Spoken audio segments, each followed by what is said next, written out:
Welcome, everybody. We are finally back with a little cryptids and creepy stuff. It's been a little bit, but hey, that's life. So I'm just gonna go ahead and just bring these two up here. I ain't doing no fancy introduction or anything like that because y'all know who they are. If you watch SDU in any form or fashion, you're gonna know who Bruce and Roland are. Unfortunately, I do too. My name is still not in the title. What? Yeah, down there when the video rolls, it just says Bruce and David. Well, that's because that's who it was when I made that. I ain't made nothing else. So today is the grab bag special. This is the last. I believe this is the last of our Arkansas episodes. Yeah. So we just got a whole mess of just random stuff. May not be like a super large amount on any individual item, but yeah, we got a whole little bit pamphlet of full of stuff. we got a little blurb about a bunch of different things. I was trying to scour the internet to look for all of the cryptids and creepy things in Arkansas that we have not yet covered in the 11 episodes Hey, Bruce, preceding. you fix your settings?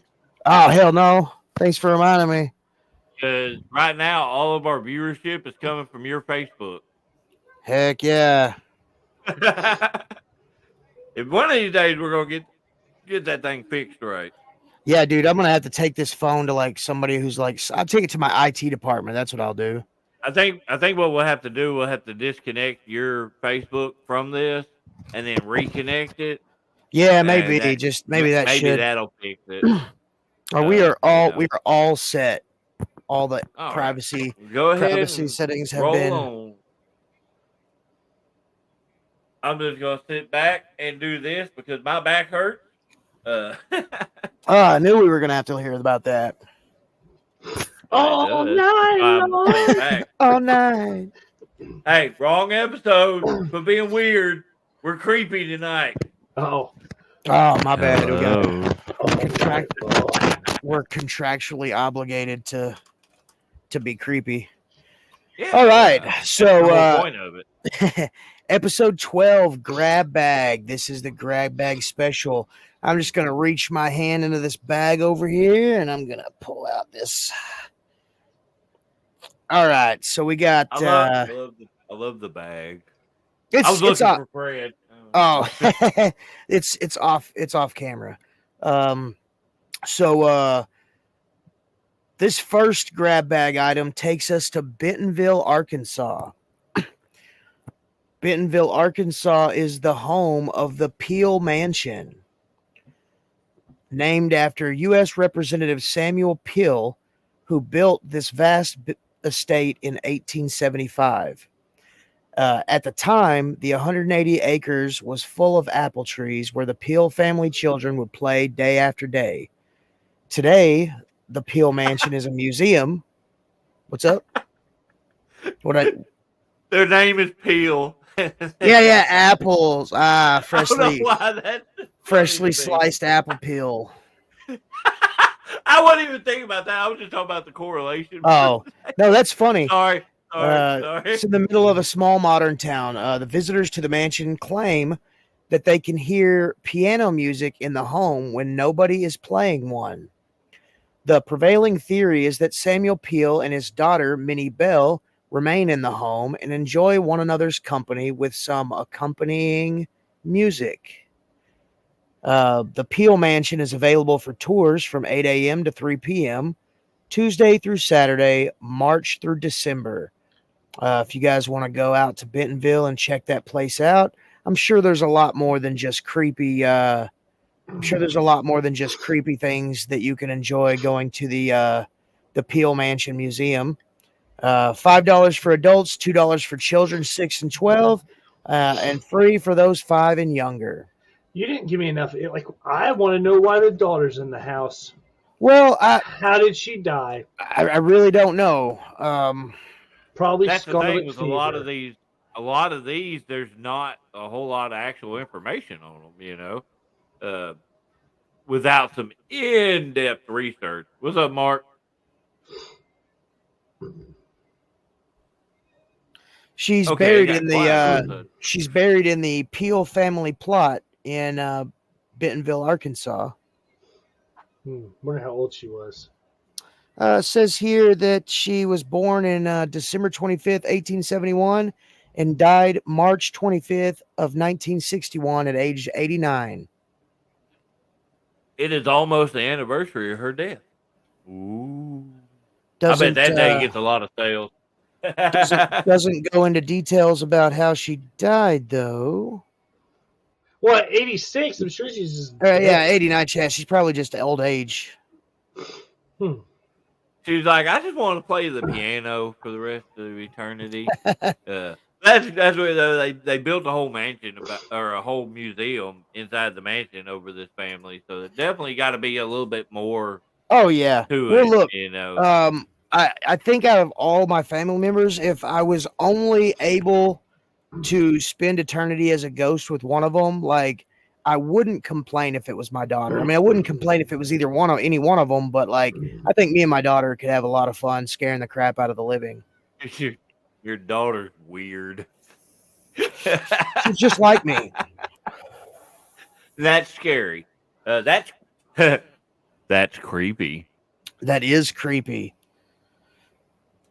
All right, David, you want to do the next one? Or is your back hurting too much? Oh my god. My brain hurts. I didn't even say nothing this time. No, I did. I said it for What's you. up, Aaron? All right, let's see. Let's search through here. How about the Clayton House in Fort Smith? One-time Union Army hospital. Wait. Did you pull that out of your bag? Sure. Okay. Boom. Better? Yeah, much better. All right. So this one-time Union Army hospital was built as an antebellum home in 1852 by Mr. Sutton. It was abandoned by him when the Civil War became a threat. After the war, William Henry Harrison Clayton, god dang, that's a lot of names, bought the house. He doubled its size and transformed it into a Victorian Gothic Italianate. God dang, that's a big word. Mr. Clayton lived with his family there until 1897. Mr. Clayton's twin brother, John K., can you guess, Clayton, was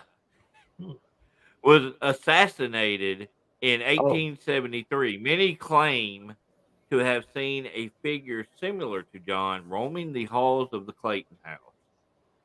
The ghost is described as a tall man dressed in black, donning a hat and angrily moving about.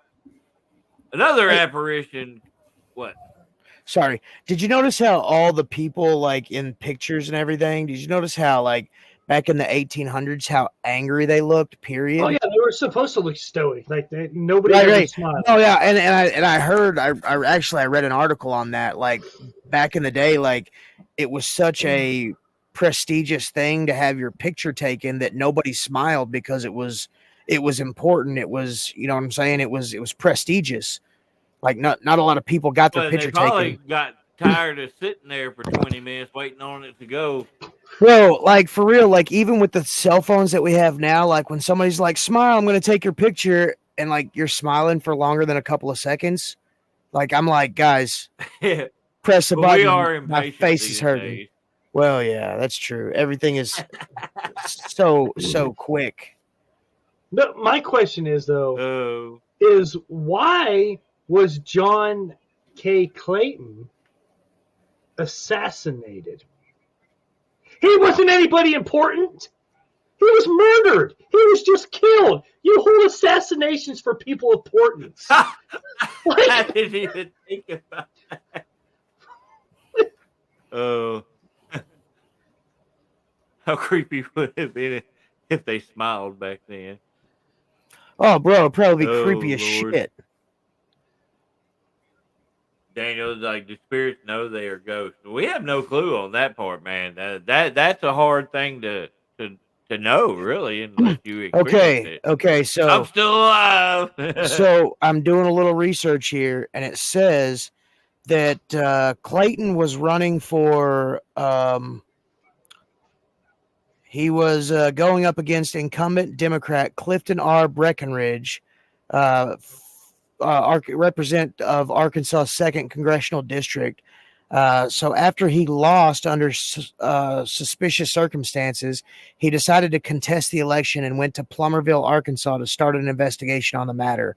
On the evening of January 29th, 1889, an unknown assailant shot through the window to the room he was staying in at a local boarding house and killed him instantly. Yeah, that's some sketchy shit. Yeah, he was definitely. So he lost to a Democrat, and then a mysterious guy shot him. That sounds familiar. Oh man, he got Arkansided before that was even a thing. This is not the conspiracy podcast, Roland. Don't get my wheels turning. Okay, bring it back. Dial it back. All right. Dial it back. Another apparition occasionally seen is a woman in a brown dress. That way you didn't see if she crapped herself when she died.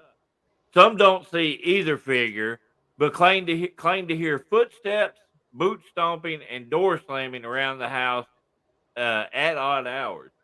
Okay, That's crazy. So where would this woman in a brown dress come from, though? It's supernatural. You know? Maybe she was a part of the family that stuck around after she passed as well.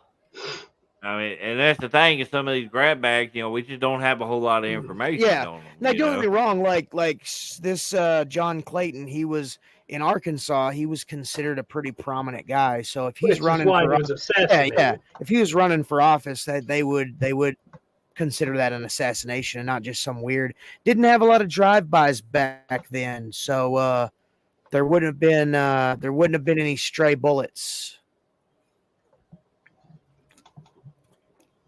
Thane Pippin saying something about Fort Chaffee was on Ghost Hunters. Is that something that we have? I don't know. I can't recall if it's in here or not, but if it's not, we will definitely get in look there because I was actually looking it up. It was actually going to be our 12th episode, and this grab bag was going to be our 13th episode for this season. But my entire thumb drive just got wiped of all my information, and it was highly upsetting because I had a lot of good stuff about Fort Chaffee. So back in the Cuban Missile Crisis, the Fort Chaffee was a home to some refugees from Cuba. It was pretty crazy. There was a big fire. Where was this? The Fort Chaffee thing? Yeah. I lost you. I had brain fart. And also because of this. Oh yeah.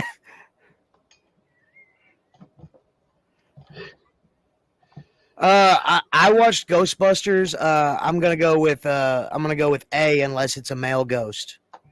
And then B. Bruce Daniel asked this. Look, I don't think and I've done a little bit of research on this. I don't think that they necessarily know. One thing that they have discovered over the past several years is everybody and everything and matter in general, it all vibrates on a certain frequencies. So the prevailing thought is that ghosts, they vibrate on a different frequency than we can see, and they also like something that has energy. They can almost like an energy vampire. They can almost sap some of that energy, and it can help them vibrate on a higher level. Well, and that's the thing too, is like EVPs and stuff like that. They probably don't even realize that they're affecting it. They're right. Their thing, Well, and that would be that's been the trope over the years. Like a lot of the ghosts don't really know what they're doing, but I would almost suggest, or I would almost say that like if the three of us were talking to a ghost, I've actually had experience with EVP. So when you ask somebody a question, you guys hear it and then you answer. Well, the same thing with ghosts. Like if they're, let's say they're in the middle of a cemetery and nobody hardly ever goes out there and nobody hardly ever asks them any questions, they may not talk. But if somebody is specifically out there talking to them, or if they're asking them open-ended questions so that you could get a response, then I believe that's almost their cue to say, hey, somebody's talking to me. I'm going to try to let them know that I'm still on this plane. Right. Gotcha. All right. Are you ready? Next one. Let's do this. I grabbed it out of my bag. I saw that. I'm scratching my bag.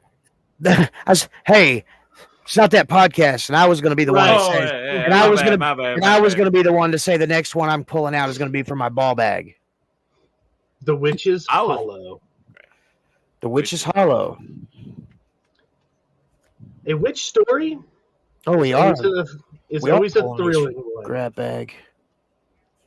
In the abandoned homes of Cave City, a witch practiced her black magic in the vacant houses, creating a hub of dark entities and energy.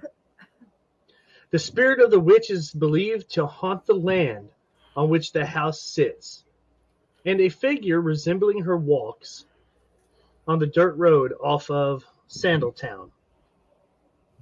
For those itching to explore her dark place of practice, the hollow can be found with the guidance of a local named George. Who is George? There's no straight answer, but with a little digging, anything can be uncovered. Well, that was creepy as hell. Hey, look, up in Cave City, I don't know if y'all guys have ever been through there, but those are legit the Ozarks. Those are the mountains. It's mountainous up there. They're mountain witches, dude. I'm just saying. I'm just gonna say mountain witch. I've said that before. I've got family members that are probably mountain witches. I know my wife's great grandma was a mountain witch. She was too. I bet she was. Nope. She probably even had like all those jars set up with like the eye of nude. She had to be a witch for you to come about. She had to have been a witch for you to come about.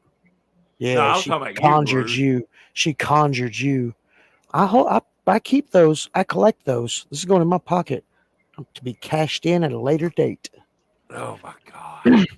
Anyways, so yeah, up there, along that stretch of Arkansas territory, there's all kinds of stuff that can happen back then. Yeah, and you cannot say that Bad Omen is like nobody be like, oh yeah, it's not there. No, to practice black magic as a witch, you're going to leave some sort of bad omen somewhere.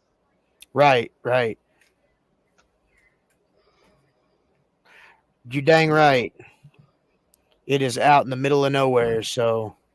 All right, Bruce, grab bag for you, broski. All right, here we go, guys. All right. Here we go. We're going to go with the MacArthur Museum. It's the MacArthur Museum of Arkansas Military History. This building dates back to the 1840s, and it surrounds the grounds surrounding the tower building of the Little Rock Arsenal. It has been tread by thousands of feet over the course of its lifespan. Wars, major historical events, and residual energy within artifacts have seeped into the grains of the floorboards in the museum. Allegedly.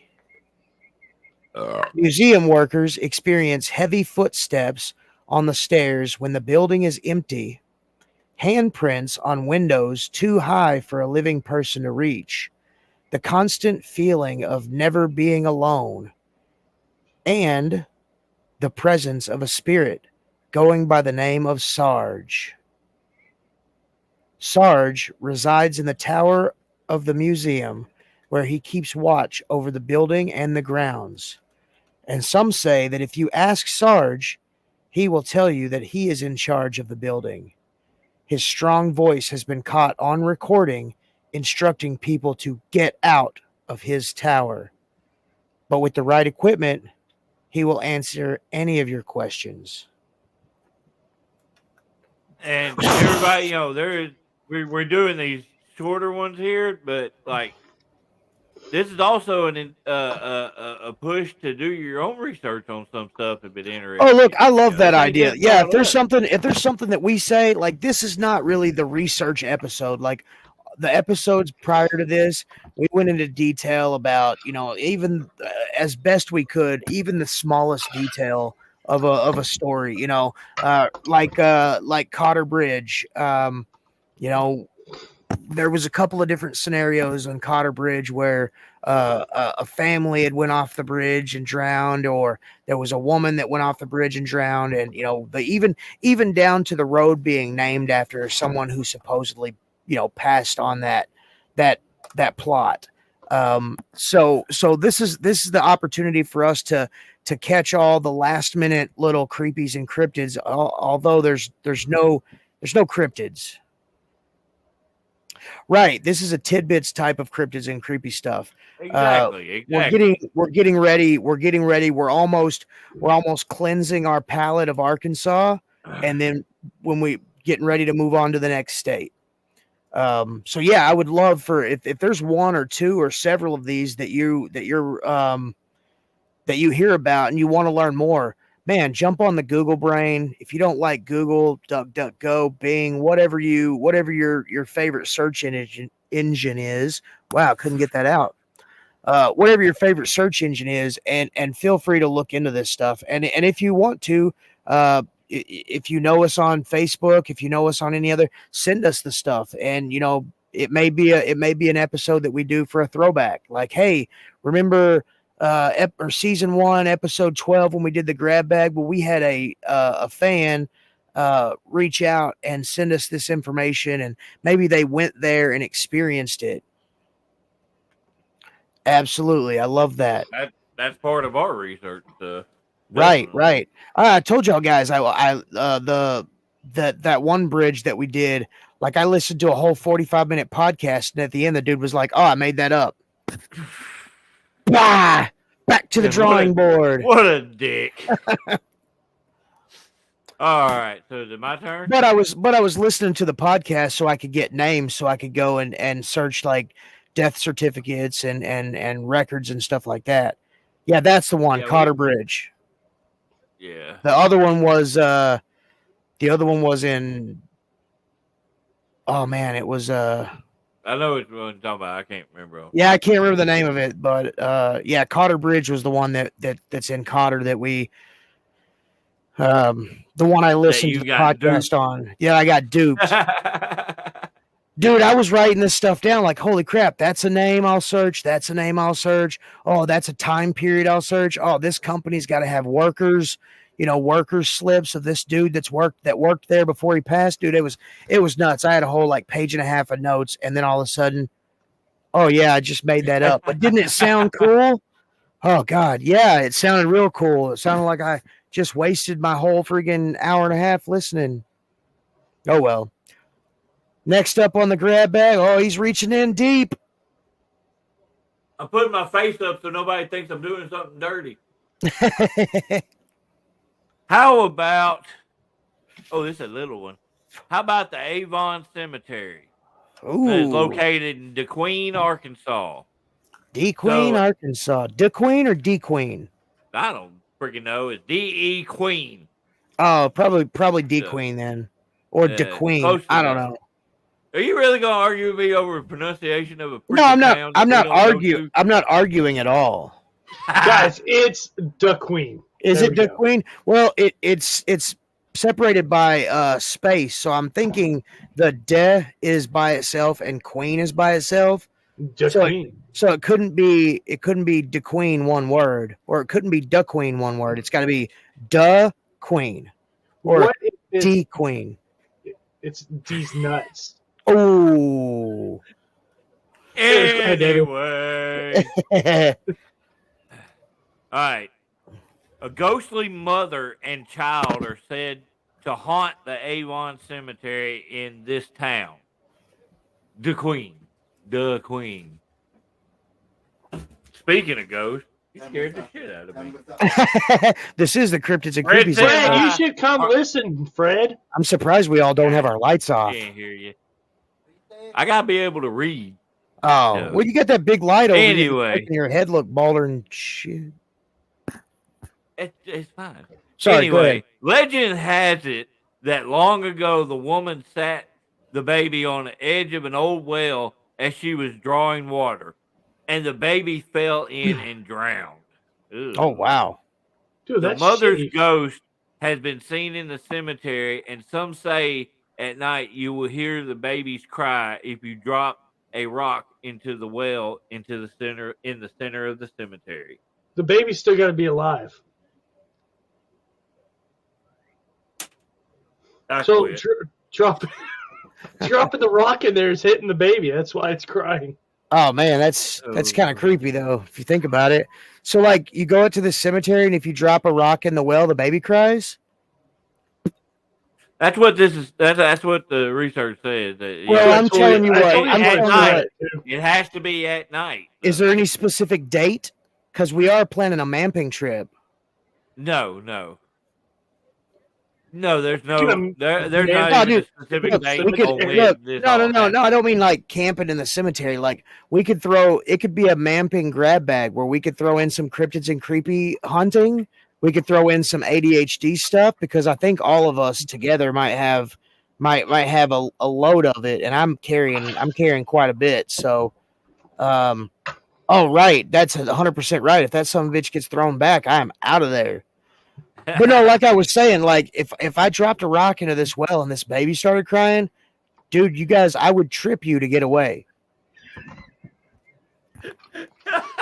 We would all end up falling down because we would all like end up tripping each other to try to get away. We would all fall in the well. You're right. Go to turn around, slip, fall in the well. I grab David's arm, you grab his leg.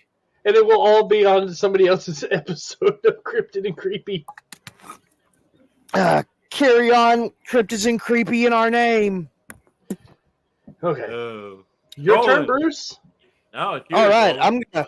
Oh, okay. My turn? Oh, okay. Yeah. This is All right. almost like Are You Afraid of the Dark?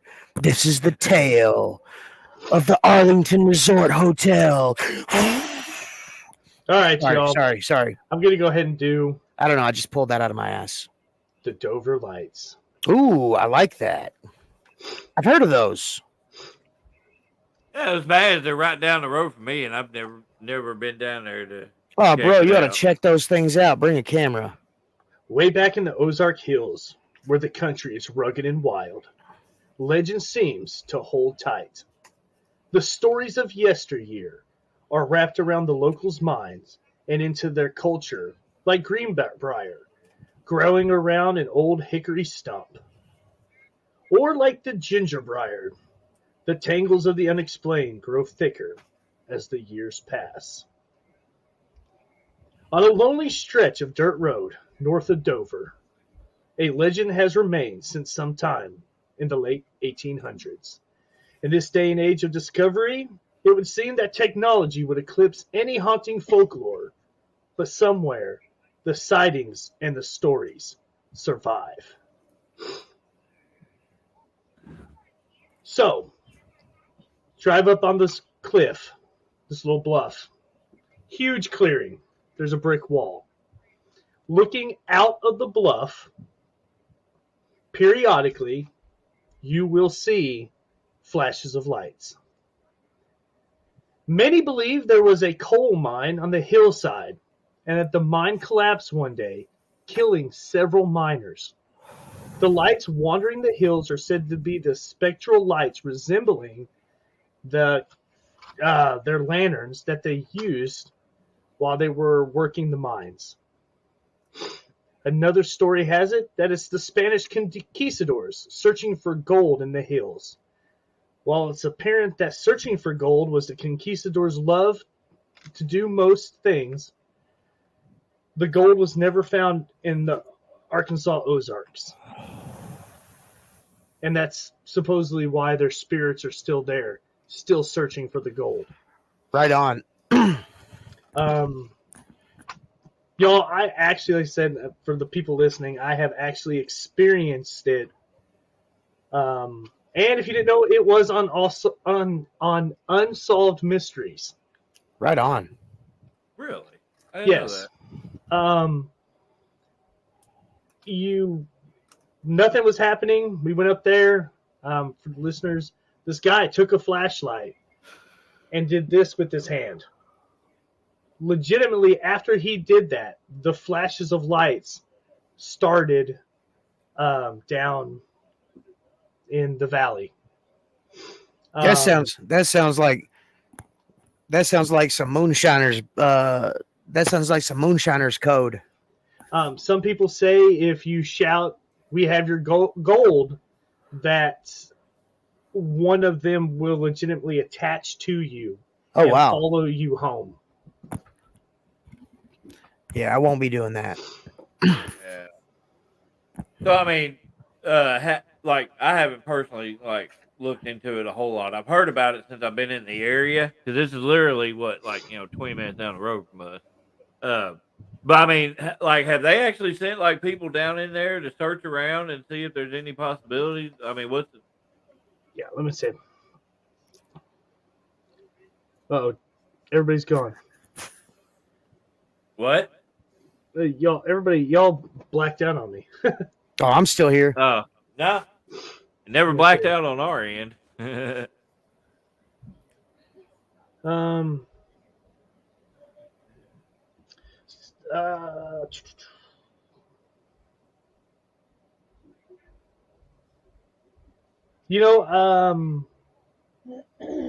actually, from what I heard, is you can't go down there. Well, I'm sure they just allowed research. It's like a nature preserve or something. Land. Oh, okay. And so there's no trespassing. So anybody who would want to do research, legitimate research, would legitimately have to get the permission of the. Well, dude, I'm not against civil disobedience. Like, I'd bring a camera and recording instruments and everything, and I'll just go in there and, like, let's say I get like the cops show up, and like, holy crap, I've been lost for 6 days. I didn't even know where I was. I just started walking. I didn't realize I was on posted land.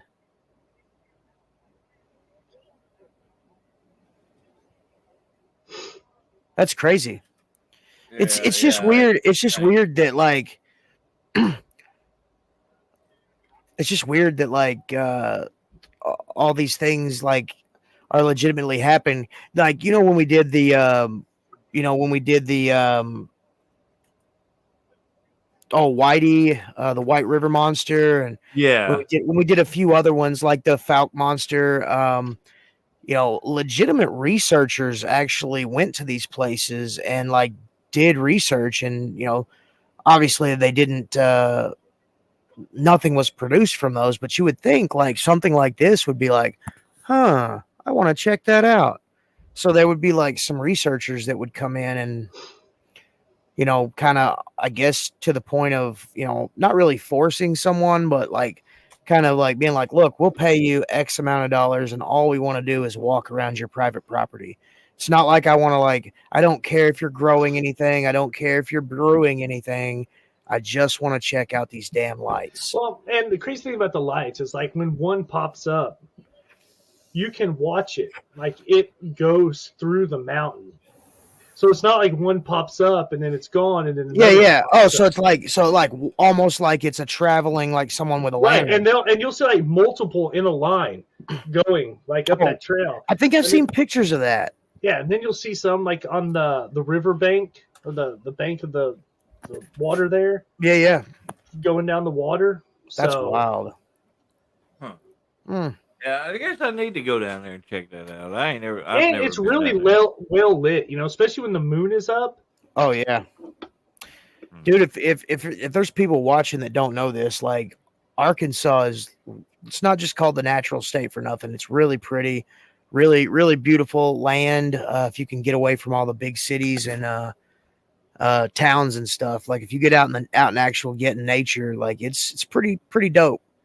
Yeah. Waterfalls and rivers and mountains and streams and all that good junk. It's good stuff. That's right. That's All right. right. I know a guy who made these. He's dope. Look him up. Oh Lord, have mercy. All right, Bruce. All right, I'm going to take y'all guys to Greenbrier, Arkansas, the Springfield Desart Bridge.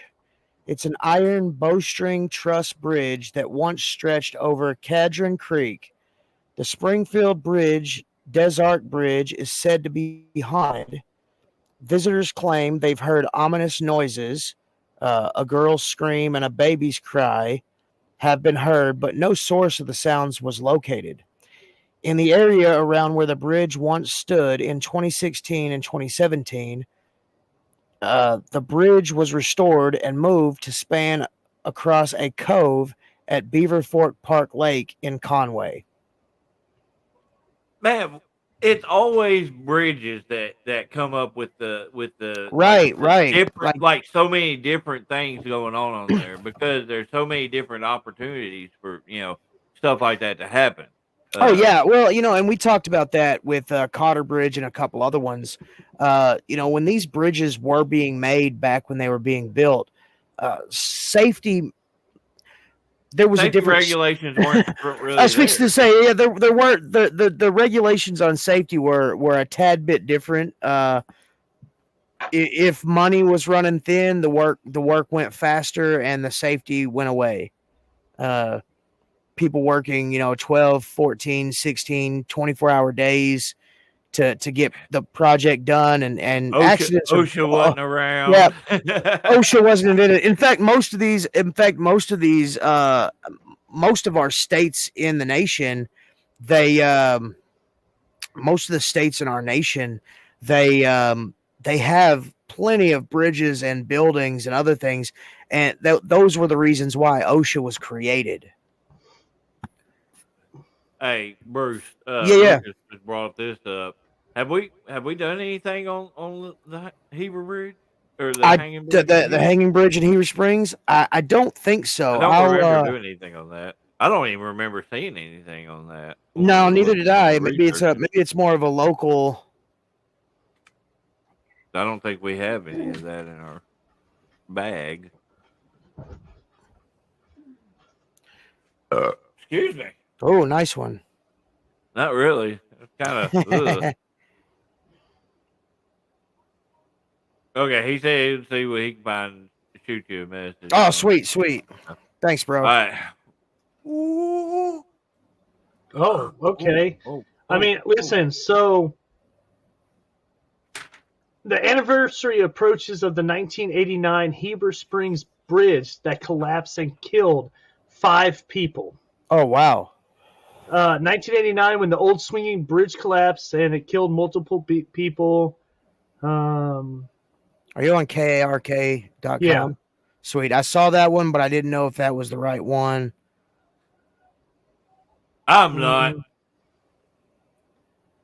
So, I mean, this obviously doesn't say anything about people haunting, but I could definitely see why. Oh, yeah. It would 100% be haunted for sure. Right. So, a while back, we did an entire episode based on the Crescent Hotel, which is one of the most haunted hotels in the world, basically. So, during that episode, we mentioned another hotel in that same area. That is the Basin Park. Is it Basin or Basin? I want to say it's Basin, but I could be real off, like really far. It is the Basin Park Hotel in Eureka Springs. And I didn't get a chance to go into this one because, limited time frame and all like that. But there have been reports of strange events at the hotel since it opened in 1905. While no origins have been directly tied to the reported haunting, reported haunting. Some believe it is due to the Perry House, which burned down in 1890, where the hotel now stands. Several ghostly entities have been encountered over the years, including a little girl in a yellow dress and a young woman with long blonde hair. Some guests have claimed to see orbs on specific wings of the guest floors and human-shaped shadows and phantom faces in the ballroom. Now, this is another one that we would have to do a deep dive to get more information on, because since the Perry House burning down in 1890, there wasn't a whole lot of written record on it to an extent. Yeah. So, but it's definitely we walked when we were up there and we were walking the little strip. You could, there's different areas where you can do the ghost tours and stuff like that, and the Basin Park one was one of the more popular ones. That's why we had a hard time getting into it because they were limited spaces on it. But it's definitely considered extremely creepy and worth checking out. So I mean, so I wonder when they built after that one hotel burnt down and they built the next one, right? Did they build it as like the exact replica of the other one? No, it's completely like it was a Perry House. The Perry House. It was the hotel. Like it wasn't a hotel beforehand. So something burnt, and then they built something else, right? Yeah, pretty much. And so the ghosts from the previous one inhabited the new one. That's where the speculation comes from. How fucked up would that be if you were a ghost and you pop up in this? You're like, hey, this isn't where I died. What the hell? Like, can you imagine like trying to talk to like people or like new ghosts and be like, back in my day, that used to be the whore room. That used to be that one over there. That was the shower rooms. We didn't have all these extra rooms.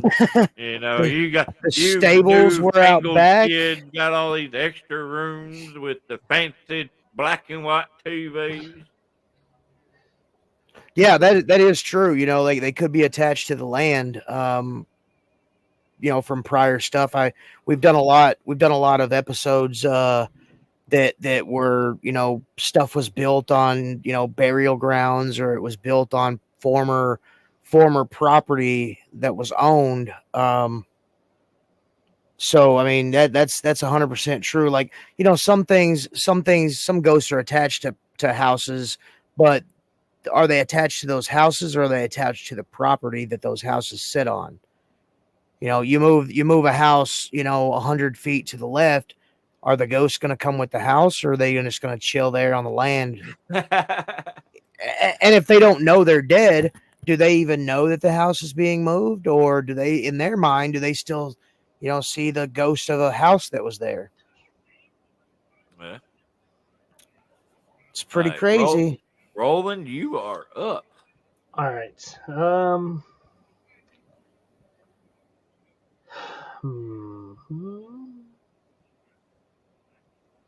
All right. Well, this one doesn't really.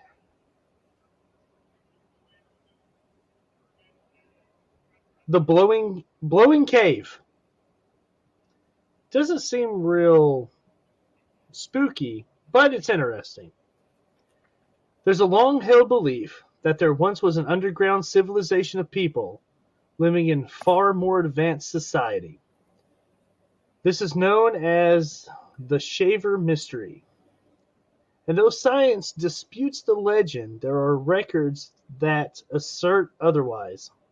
One of these records come from a man named George D. Wright, who supposedly discovered the underground civilization through a network of tunnels that led him to the intelligent civilization below our feet. There are said to be only 5 entrances to this subterranean society, and Cushman, Arkansas, Blowing Cave is to be one of them. So basically, Arkansas has it's saying that Arkansas has a opening to an underground society. Okay, so let's. So that is kind of creepy. This is almost like conspiracy-esque. Don't say nothing though. Okay, I was about to. I know. But if you follow the dude, what was that? The Grand Canyon. Oh yes. There was an entrance where he said was a civilization that he discovered that was far more advanced than anything he's ever seen. Well, not to get too far into the conspiracies, but a lot of the things that he saw, some of the drawings, they were actually Egyptian-esque. They had a little bit of Egyptian stuff, a little bit of Buddhist stuff. Maybe possibly that's where some of these places came from. You know, never know. Well, I mean, yeah, I get. When he went back to find the it's entrance, it was gone. Right. Well, saying I get you saying, oh, this isn't creepy. This more, to me, that is genuinely creepy.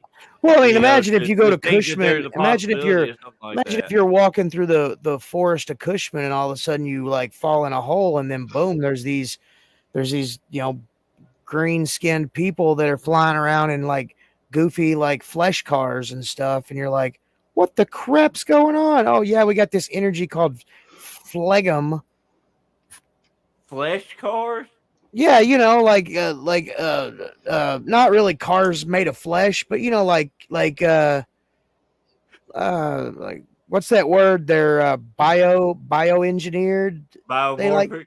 I don't know. They grow them in laboratories instead of like building the mechanic stuff. Dude, metal rusts, flesh doesn't. So I don't know. It's like a carbon based vehicle. I don't know. I was just reaching. I was just like painting a picture in my mind. Well, now I was trying to understand the picture, you peckerhead. And you're up. And I'm up. All right. I'm going to take you guys all the way to the Empress of Little Rock Bed and Breakfast, otherwise known as the Hornybrook Mansion. Get your mind out of the gutter, gents. Oh, I was about to ask you to repeat that. The Empress of Little Rock stands as one of the most haunted places in Arkansas. The Victorian-style structure has had its fair share of use as a women's college, a boarding house, a nursing home, apartments, and now a bed and breakfast. Through the years of the Empress's presence, many spirits have been named as permanent residents. The former owner, the namesake, Hornybrook, is one spirit hanging around. The former owner died at the age of 49 while playing a game of cards with his friends. The man had always had a feeling he would die prematurely and had a death mask made for himself. This mask still hangs in the hotel today. The current owner believes that the spirit of Hornybrook influenced him to renovate the hotel to its days of elegance. Other ghosts include a former maid who is often spotted standing in rooms around the second floor and vanishing into closets. Another spirit has been seen dressed in an old-fashioned captain's uniform. The sound of footsteps in empty hallways and people talking in empty rooms are not uncommon occurrences. Time may have moved on, but the faces from the past have yet to leave. That's very interesting how the former owner had a feeling that he would die early, so he got a death mask made of himself. So, I mean, did it say how he died? Just like while playing? I would assume that he was cheating at poker and got shot. Yeah, that's I mean, Dead Man's Hand. Me and Roland are on the same page. Yeah, Dead Man's Hand. He had all the cards and about. They 5 said he was playing with friends. Hey, but, look, I mean, what's good shooting between friends? Depending on how much money's involved. We played poker before, and Joe walked how many miles after he lost? Oh my God, yeah, I remember that. Hey, Let's do a friendly wager. The next person that loses this hand has to get shot in the leg. And then he gets shot right in his freaking Right in his artery. And he femoral artery bleeds and out. bleeds out. I mean, look, back then, crazy times, All right. That's a good one. I'd like to go stay at that place. How about the old Fort Smith Courthouse? Ooh, I've heard a lot of good things about this one. Dun, dun, dun. Reasons are constantly hypothesized as to why some spirits seem to stay on Earth rather than passed on. And a popular theory is the residual energy left behind by people who have had strong ties and emotional bonds with a place or item. The residual energy carries those same ties from life to death, which could explain why spirits tend to linger. The old Fort Smith courthouse is liable to hold strong residual energy as countless death sentences were handed out and performed on the property. In the late 19th century, the infamous hanging judge Isaac C. Parker was one of many judges to sit at the courthouse and sentence death to people tried for various crimes. The executions were performed right outside of the courtroom, where the gallows loomed waiting for the next guilty verdict. We should bring those The back. the hey, hold on. The men who were hanged at these gallows are believed to still roam the property where they spent their final fateful minutes. The gallows have since been reconstructed. Heck yeah, bring them back. Now, I'm Okay, not so seeing a whole lot on like the actual ghostly apparitions, though. Well, I mean, look, if back in the day, if you looked at somebody wrong, that hang him. That's a hanging. You stole something, you got hung. You killed someone, you got hung. You did something bad, you got hung. So there was all, and it wasn't in private. Everybody got to see it. Hey, hanging day. Everybody go out to the courthouse. If not, you're going to be doing farm chores. Parker appreciated Indians as law-abiding, spiritually inclined, and mindful of authority. In contrast to border crossers generating turmoil on the tribe's domain, the statistic is telling from 1873 to 1896.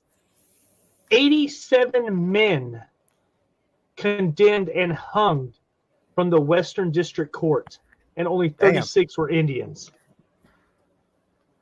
So like with all those 87 men, there's so much energy, good and bad, that comes along with that. So, not only that, but have you ever accidentally like gotten something caught around your throat and like couldn't breathe for like a split second, and then you get scared like you're about to die? Like that's a scary feeling. Or like when you're a kid, that I used to run around my grandparents' house, and they had this they were farmers, so they had this big radio antenna and these steel cables that bolted it to the ground just in case the wind and stuff would come. Dude, I don't know how many times I got clotheslined running around the house, not even thinking, turn around, look back, whack them right across the throat. Or legit get clotheslined by a clothesline. Right. Yeah. So I mean, like, or you're eating something and you kind of don't chew up a bit and like gets caught in your throat, and you're like, your brain starts to panic, like, oh shit, is this how I do? Is this how I go? It's scary. All right. I'm going to do one that's pretty close to me and David. Awesome. Actually, like, really close. Arkansas Tech University. Well, that's in Russellville, isn't it? Yep. A number of places at Arkansas Tech University is said to be haunted. 2 Arkansas urban legends might explain these hauntings. One legend says that Caraway Hall is built on top of a Cherokee burial site. Ah, see? The other legend states that a student committed suicide in the building. Students had described hearing noises in the attic of Caraway Hall, Witherspoon Hall is said to be haunted by a ghost of a former student who plays a piano in the practice room. Tucker Coliseum, where a star basketball player was killed in a car accident, is also said to be haunted. The ghost is said to have left basketballs scattered all over the court. Now, I can say that I've had, working, with a lot of college students at work, I've heard them say several things about Witherspoon Hall. Like a lot of them do not want to go around there at night. Oh wow. Really? Huh. Yeah, see, I'd heard of Caraway Hall, but I didn't hear the Witherspoon one before. And then the Tucker Coliseum one, that's the first time I had heard on Yeah, that I one. haven't heard that one. And I'm sure being a college, there's a ton more of superstitions about it too. Because I had heard about, I don't have anything on this, but there's something about a lady in white in one of the little tower things. But I don't. I'd need to look that up though. Research a little more on that. Something similar to a lady in white. I'm going to take you guys to Woodson, Arkansas. This was a highway ghost. Highway 365 in Woodson, Arkansas. A female apparition is said to appear on stormy nights and provides an address to drivers who pick her up, but witnesses say the girl disappears when you arrive at the given location. When asked about the strange event, the residents at the address claim the situation happens often, and it was their daughter who was killed in a car accident. As one of the most haunted places in Arkansas, the stories could keep you up at night. I remember we talked about this one at one point. Yeah. I don't remember what we were It discussing. was very early on in our talks about doing Yeah. the cryptids and creepy stuff, because we were talking about how every state has a stretch of highway that's haunted a and similar story. Yeah. right, like baby blue bridge or blue baby bridge. They I think they actually did something similar to this on an episode of Supernatural. I think so. I think that's where I'm remembering that because me and my wife watched that. Speaking of that, I read an article today that's talking about a possible 16th season of Supernatural. Really? Yeah. Died. Well, I mean, Dean was in hell for like a whole season, so I mean, and then he came back. Yeah, they can still do some stuff with it. But anyway, we're getting off track here. Let's see. Yes, they did die, but look, it says right here. Sam did die for a long time. One day ago, Supernatural season 16 revival news, cast, plot, and rumors. So there is a possibility of Supernatural season 16 for all you Supernatural fans out there. That's me. Let's go into the grab bag. I'm gonna go back to one of my little favorite little topics is cemetery. Me as well. Oh shit. Let's hit a cemetery. Let's talk about Mount Holly Cemetery. Mount Holly Cemetery. Now, a cemetery might not be the ideal tourist destination, but Mount Holly can be an exception. Just real quick. Sorry. For those wanting to explore these places, like especially cemeteries, the best thing to do is 90% of the cemeteries out there, they have contact information for the people that like the caretakers of the groundskeepers. Most places don't care. If you go out there, there's just proper etiquette for places. Don't trash it up. If you see trash, pick it up. Be respectful and this and that. But just think about that. So sorry, go ahead. No, you're good. You're good. So major political figures of Arkansas, war veterans, and influential families can all be found in the black wrought iron gates of Mount Holly. The towering headstones and ornate decorations from over 100 years ago express more than just the names and dates on who was buried beneath. The angel statues guarded the grounds and have been seen to move and watch with more than just a stone cold stare. Apparitions of people dressed in clothing from times long forgotten wander the walkways while a distant flute plays in the background. If you live nearby the cemetery and a statue appears one morning, don't be alarmed. Just carry it back to where it belongs. Hmm.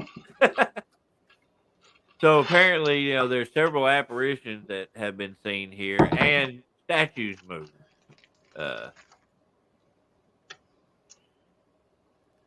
Mark's asking about Razorback Stadium is haunted. I haven't seen Yeah, anything on Mark, that. it's definitely haunted with all their losses. Oh yeah, But no, yeah, I've always dig like the cemetery stuff because there's so many people, like so many spirits that could be, in that vicinity that it's amazing what can come about. So speaking from experience, we used to do a little ghost hunting thing, and what we would find generally worked is if you get a registry of who's in the cemetery, and then sometimes going back to the older part of the cemetery, you find more interactions than you do of the younger, so to speak, of the cemetery. But I mean, it's really a, for lack of a better word, it's a grab bag. You may hit 5 cemeteries and not every single one are going to have interactions, or not, everyone is going to have the same different interactions. But always go with an open mind, and always go with a mind to try to prove yourself wrong, because if you and a video camera. Oh yeah, and a video camera. Y'all, did we do Moss Mountain yet?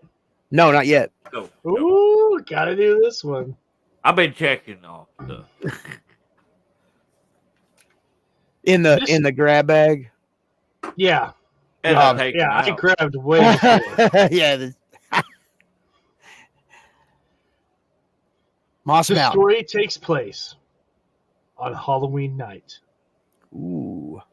An English naturalist, Thomas Nuttall, and his team Let's get our makes minds out camp of gutters. on Beaver Island. During an exploration... God damn it, stop it. Sorry. During an exploration, in the early hours of Halloween, Nuttall and his group were attacked by what is commonly to believe have been wild animals. But Nuttall told a different story. The sole survivor of the attack, Nuttall claimed to have seen his men attacked not by animals, but by human figures. On his anniversary of the attack, brave souls ventured to Moss Mountain to catch a glimpse of the humanoid figures rising from the river to search out victims on land. That's creepy as hell. Does there? That's borderline cryptid right there. Bro, the first website I found was the Moss Mountain Massacre, an old tale of strange creatures. That could have been our cryptid right there. Yeah. We may need to look into that. Right. I'm gonna put a star by that one. Yeah, definitely. Right in the bag. Where are we going now, Bruce? Next, we're gonna go to a little-known stop in Arkansas known as Raider Road. It's my favorite road. On the edge of Rogers, going down a vacant street, eerily named Raider Road, rides a phantom horse and its headless master. If stopped on the road, the clomp of hooves can be heard running at an alarming speed, while the horseman sits silently. I don't know. It was in there. It doesn't hit me as a. It feels like some bullshit.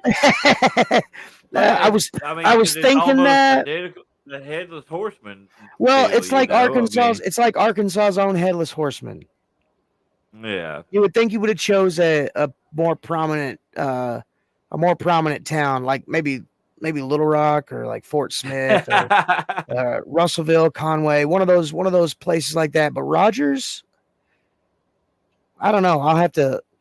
I may do some more research on that one. Yeah, throw a star on that one as well. Yeah, I'm gonna do that because it's interesting. But like going through the episodes that we've had so far, there's some stories that have meat on the bones, and then there's some of them that are just quick. Yeah, just a quick little in and out, little quick in and out story. So I don't know. We'll do some more research on that. Let us know in the comment section if you have any one of these, if you're writing them down or you're following along that you may want us to do a little bit more research on. Yeah, definitely. Well, how about we slide over to Jonesboro? That's my neck of the woods. There, Bruce. Let's take a look at Mr. Lyle's house. That's literally what it's called. Mr. Lyle's house. Jimmy Lyle built. Yeah, he built this Jonesboro house in 1926, and local residents say there are several fun-loving spirits around the premises. The ghost of Mr. Lyle is said to have been wandering the areas of the house. The house underwent renovation in 2006. Bless you. Construction workers taking a break one day claimed that they heard a child laughing and running around on the second floor, but not a soul was inside when they checked. A family who lived in the house during the 1970s recalls their daughter waking up and screaming upon seeing a little boy at the foot of her bed smiling at her. He ran through the wall and disappeared. So, Bruce, you being in that area, that might be a star. Put a star. Yeah, I may check that one out. Also in Jonesboro, it's not on the list because it's not like nationally known about. But when we were doing cemetery searches and investigations and stuff in Jonesboro, there's a little cemetery called Keller's Chapel, and supposedly back in like the 90s, there was a string of like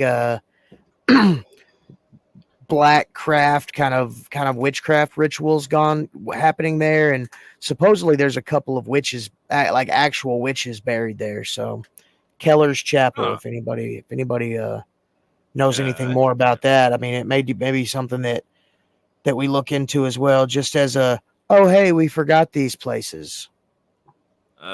Mark just popped this up. I've never heard of this, but I just, like I said, over the last year started looking into stuff like this. Yeah, we'll look into that as well. Where is that located? I've never heard of that. Oh, it's in Florence, Kentucky. Oh, okay. We'll look into that when we get to Kentucky. It seems like it used to be a happening place. It's a nightclub and honky tonk located in Wilder, Kentucky. Owned by country singer Bobby Mackey. All right, rolling. Yeah, maybe one we look into. We're going to take a trip to Van Buren. Ooh. The King Opera House. An actor fell in love with the local doctor's daughter around the turn of the 20th century. The doctor didn't approve of the affair, so the young lovers decided to run away. The doctor discovered their plans and met them at the depot. He beat the actor to death with a horsewhip. Holy shit. Staff at the King Opera's house, where the actor performs, says a ghost of a young man haunts the theater. The ghost has materialized in a top hat and a cape. It turns the lights on and off. Are you intrigued? You can rent the King Opera's house for your next event. I love the I love the presentation they were rolling. Bro, anytime I hear of a ghost turning the lights on and off, I think of that SpongeBob episode with the hash slinging slasher and the lights flicker on and off, and they look over and it was Nosferatu. Yeah, that's right. It's like the actual clip of him, Yes. black and white. Oh Lord, have mercy. Oh man, that's crazy though. These places that we need to check these out, dude, for real. Again, everybody that's living in Arkansas or that's watching right now, if you've been to these places, please let us know. You know, we'd love to do a follow up and get your story out there. And if you're worried that your name will get put out on the interwebs for all the threes of people to see, we'll just say it's from anonymous. Hey, and you know just as well as I do though, this series that we do gets a lot of repeat. No, and that's what I'm saying. Yeah, repeat views are 100% cool. I was literally joking. But yeah, if you don't feel comfortable having your name put out there so people can find you and ask you questions about this, we can always say that it was submitted anonymously. Just throw in there that you'd like to remain anonymous, and I'm anonymous. Well, Bruce, you are up. Next, we are headed to Sheridan, Arkansas, to the old Redfield Road. Travelers, keep your eyes peeled for old Redfield Road in Sheridan. Reportedly, electrical items such as flashlights and radios stop working when you approach the area. Residents also say they've seen ghosts walking along the road and meandering in a nearby cemetery. Cemetery. Right. Cemeteries and bridges are cemeteries and bridges. Those are horrible places to be. Yeah, especially if it's dark and you're all alone. Which, you know, I normally am because my wife works tonight. But anyway. Oh, Lord have mercy. But yeah, that's you know, especially with the cemetery being right there, you know, that definitely has to have some kind of connection with I would say so. And I mean, some of these older roads, you know, like it's the thing with construction and back in the day when a lot of these things were built. Well, you know, you never know. Like even back then, like they could have did a whole poltergeist situation where they moved the gravestones and not the actual bodies. Any number of people can be buried under the roads that we travel on a day-to-day basis. It's crazy to think about. Well, how about we talk about a bridge? Let's talk about a bridge. Wolf Bayou Bridge in Scott, Arkansas. I know you'd like that. Named after yours truly. So, although it was replaced in 2005, the Wolf Bayou Bridge in Scott is still a hot topic with Arkansas ghost hunters. According to legend, a mother and her young child, yet again, this has happened a lot of these we talk about, died after driving off the bridge. Guys, we did it in time. Honest? Look, the problem is women suck at driving. Gosh damn it, get out of my head. I was just thinking that. Women driving bridges. No. Don't get us canceled now. No, I'm not trying to cancel anybody. Okay, look, if you're a woman and you have your kids with you, please, if you have to drive 20 miles out of your way, if you have to drive 100 miles out of your way to not have to go over a bridge, please, I beg of you, you are worth saving. No bridge. Visitors who venture to turn around, don't drown. Visitors who venture to the spot at night might see an ethereal figure in white or even experience sudden vehicle trouble after crying out, "Mama Lou, I've got your baby." So you have to say, "Mama Lou, I've got your baby"? Yeah, so I mean that's almost like the whole Dover Lights thing. Like hey, you jackasses, I got your gold, and then they come for you. Well, it reminds me though too. This whole story is almost identical to the Carter Bridge that we Right, did. right. You know, it's I've still almost got, identical. dude. I'll tell you, I've still got PTSD from like it was a good story. It was a good story, but like 45 minutes of my life, I'll never get back on research for the Cotter Bridge, bro. I'm telling you. But no, like that seems to be a prevalent happening, you know, with bridges. I I I don't want to sound like a chauvinist, but women, please be careful. All right, rolling. All right, y'all. We are going to take a little trip to Bauxite. Ooh. The Bauxite Historical Association. The association museum building was constructed in 1927 and now is a museum of artifacts from bauxite's mining days. This location is said to be one of the most haunted places in Arkansas. Visitors have heard disembodied footsteps in various locations, and museum staff stated that one night she felt a ghost jump on her back while she was leaving work. Okay.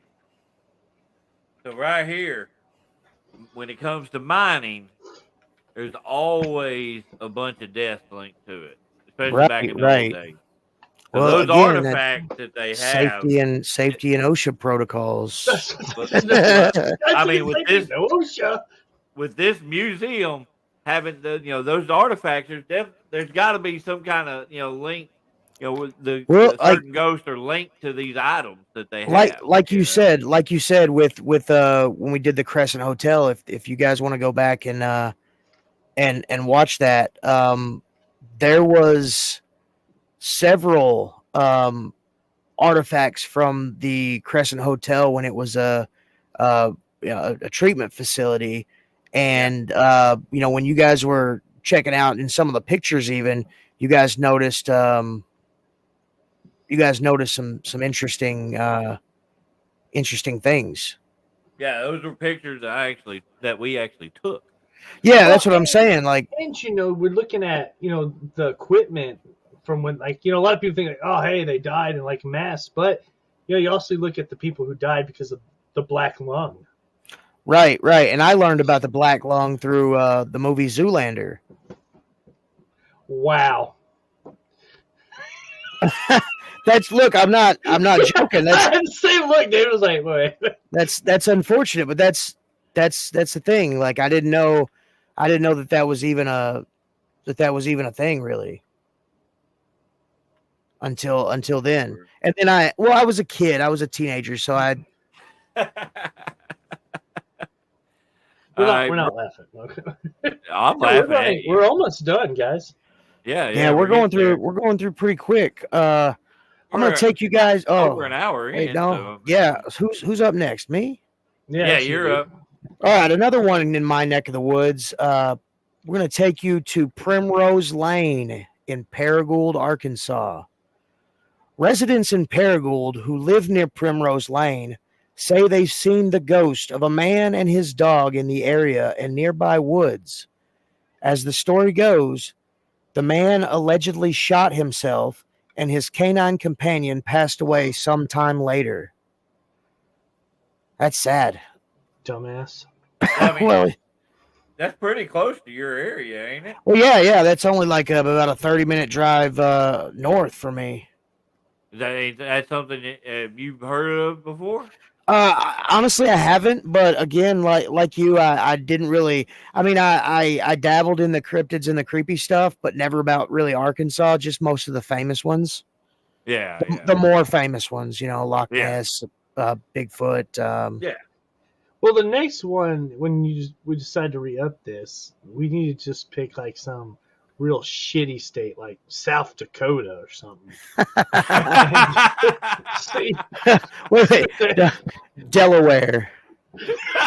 Hey, Hey, we're on our way to Delaware. Delaware. Wayne's World. Lord. Yeah, that's a little pop reference or pop culture reference joke that I like to squeeze in every chance I get. So whenever somebody's like, "Oh, let's find the most boringest place we could possibly go," and I'm like Delaware. Well, how about Dude. right now we go to Bono? Bono. It's definitely Bono. Bono. Hey, Bono's dude, a singer. it's Bono's a singer. Bono is literally a town that's 15 minutes from my It's house. Bono.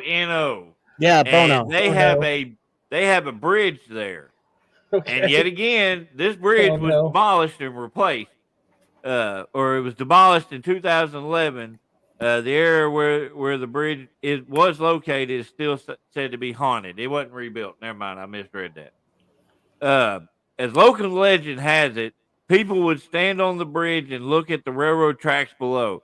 As the train approached, the watcher felt a sudden terror of nearly getting struck. Creepy noises and apparitions are said to still appear in the area where the bridge once was.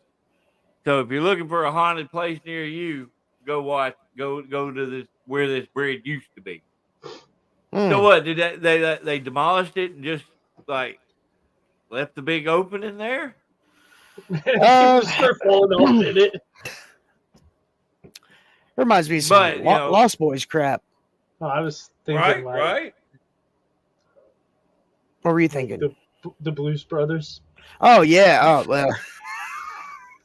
Where they just get Right, cop cars on top of each other. Okay, sorry. And we're back. Okay, sorry. Oh. I only think there's one more. No, we've there's a got 1, 2, 3. I see three left in my bag. All right. Well, I'm going to do Woodson's lateral lights. Oh, You're the staying lateral, on theme. the lateral lights. You're staying on theme because you did the Dover lights. For those that see patterns and everything, that should probably be on Conspiracy Theorist podcast with me and Roland. Yeah. It's not a pattern, it's a theme. Anyway. Sorry, go ahead.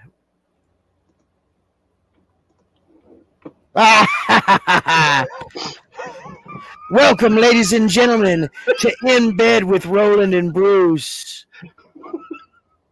Oh, hey, he's back. And David. And you're blurry. Read your damn thing. Your buttholes. Roland's blurry. I know. Oh, am I pixeled? No, you're just blurry. Rumor has it that an eerie, ghostly light appears at night in Woodson. Many who have traveled on Woodson's lateral road after sundown claim to have seen these haunting lights and were followed by them for an indefinite period of time. Okay, we did one on a light that was similar to that, but on some old railroad tracks. Yeah, but some old decommissioned tracks, but yeah. Yeah, it popped up and it would like almost follow people through the woods and stuff. Right. It's like I can't remember where it was, but it was supposedly the train conductor's lights of a dude that got decapitated. Oh. Yeah, it's pretty crazy. All right, and I'm going to take you guys to Pea Ridge Military Park in Garfield, Arkansas. Pea Ridge Military Park has visitors who have claimed to hear ghostly musket fire in the middle of the night. Some have reported seeing the ghosts of the Battle of Pea Ridge on the premises and say they've been followed by spirits they can't see. Huh. I mean, definitely. I mean, how many times have you come across little skirmishes or something that happened during the Civil War that nobody ever heard about? Right, right. Well, this battle, the Battle of Pea Ridge, is also known as the Battle of Elkhorn Tavern. It took place near Leetown, northeast of Fayetteville, Arkansas. Federal Oh, forces, led by Brigadier General Samuel R. Curtis, moved south from central Missouri, driving Confederate forces into northwestern Arkansas. So the period that this happened was, March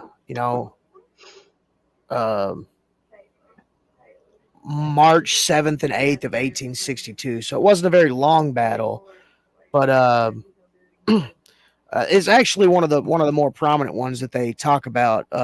So like if you had like on a scale of 1 to 10, 11 being the highest prominence, this is probably like a 3 or a 4. So I broke my pen. stop chewing on it. Right. I wasn't. Oh I yeah. was playing Yeah, with the little clip. You big He has How am I going he to big has- chew on it? Sasquatch. I was gonna say, like, he has that issue. You big Sasquatch. I just Oh gummed it. my! Stop. Anyway, Cut it out. all right. So, do we have anything left in the bag? Yeah, we here? do. Yeah, we do. There's got to be one more in the bag. Let's see. I shouldn't have threw these back in there. right, right. Oh my gosh. Oh, yeah, I it think should there's have only one one more. Yeah, this should be the last one. This is the Arlington Resort in Hot Springs. Oh, right on. Hey, we're gonna be in Hot Springs in a couple of weeks. Yeah. Well, I've actually been in this hotel, but it was during the day. Oh, okay. Just, So you didn't like the recognize any bathhouse creepy stuff. things. Just looking around. Just had to go in there and go to the bathroom. I get it. Yeah, probably. I was younger then, but despite claims to the contrary of being haunted, no one understands why guests at the Arlington Resort in Hot Springs reportedly see ghosts in old-style dress wandering the hallways. Wine bottles are said to fall from the shelves on their own. Lights reportedly flicker with no provocation, and room 824 is especially said to have strong paranormal activity. Dude, put a star beside that one. Right. Because we need to do more research on this one. Because especially there's a specific room.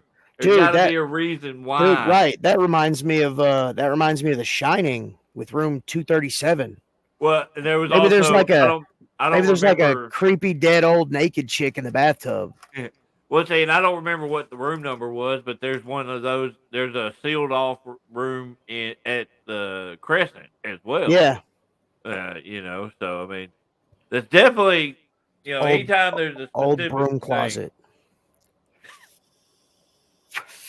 But yeah, that's insane.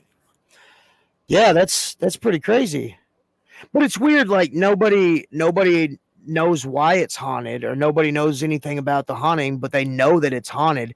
You would think that they would do some like past life regression on this property and try to figure out like, what could be the cause of the apparitions or the situation that's happening.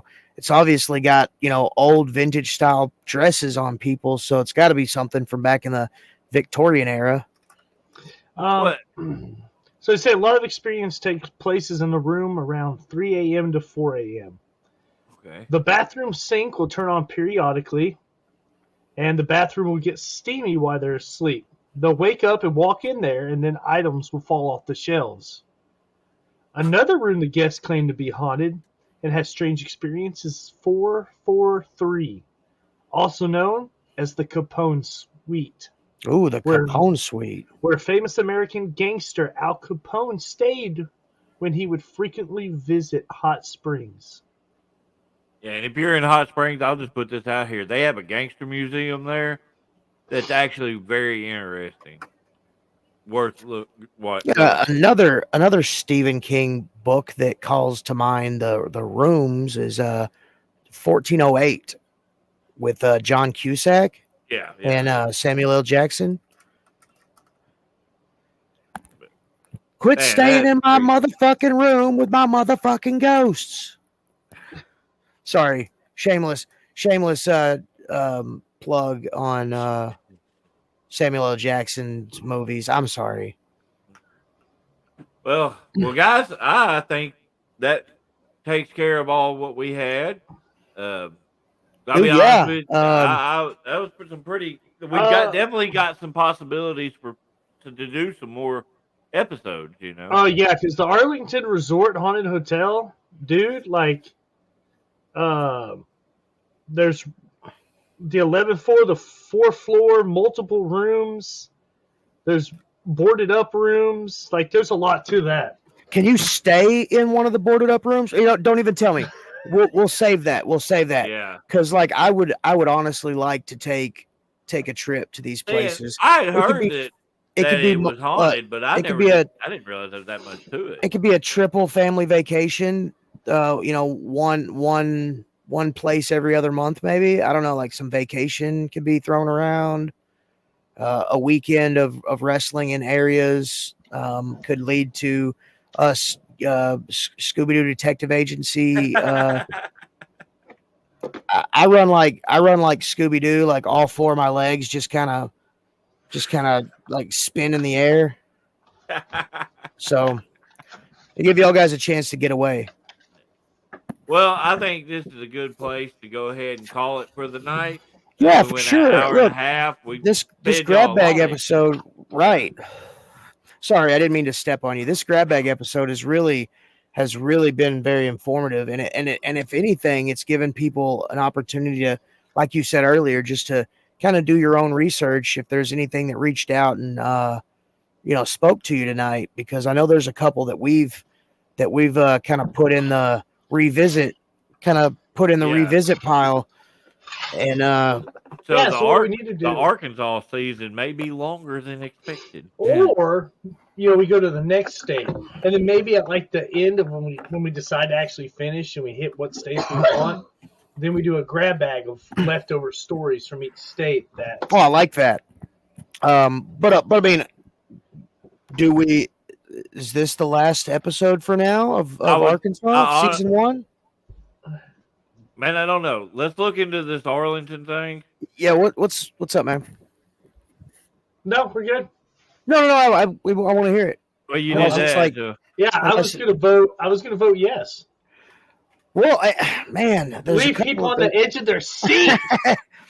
Make them want more. There's a couple of these that I would like to revisit. And we could do like a season 1 revisited. It's entirely up to you, David. I would take it to a vote, but I mean, we can.